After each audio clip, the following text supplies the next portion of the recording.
मुसळधार पाऊस आला, त्या पावसामुळे महापूर आला आहे जळगाव तालुक्यामध्ये। आज त्या संदर्भामध्ये वंचित बहुजन आघाडी तालुक्याच्या वतीने आम्ही तहसीलदार साहेबांना निवेदन सादर केलेलं आहे। जे नदीकाठचे घर आहेत त्या घरांचं अतोनात नुकसान झालेलं आहे। त्याच्या जगण्याचं जे साहित्य असते, खाण्यापिण्याचे जे वस्तू असतात, गहू ज्वारी भांडे, हे पूर्णपणे उद्ध्वस्त झालेलं आहे, घरं उद्ध्वस्त झालेलं आहे। आणि त्याचप्रमाणे जे शेती आहे, शेती आता 1-1.5 महिना होऊन राहिला तिची पेरणी करून बरंचसं आगाईत बदल आलेलं होतं। पूर्णपणे आगाईत आणि ते शेती पूर्ण खरडून गेलेली आहे, काहीच बाकी राहिलेलं नाही आहे। आणि गुरंढोरं सुद्धा त्या पुराच्या पाण्यामध्ये वाहून गेलेलं आहे, मृत्युमुखी पडलेला आहे।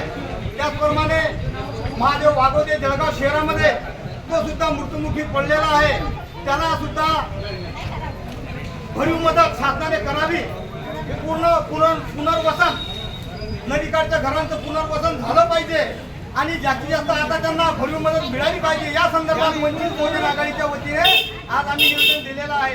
मागच्या 22 जुलै 2023 मध्ये तहसीलमध्ये गैरप्रकार झाला होता, त्यावेळेस ज्यांचे खरोखर काही गेलं नाही त्या लोकांना त्याचा लाभ भेटला होता। आता सखोल चौकशी तहसीलदार साहेबांनी टीम नेमवावी आणि सखोल चौकशी करून त्यांना जो पाहिजे जो लाभार्थी आहे त्यालाच लाभ मिळाला पाहिजे शासनाचा, एवढं मला सांगणार। जय भीम, नमस्कार, जय शिवराय, जय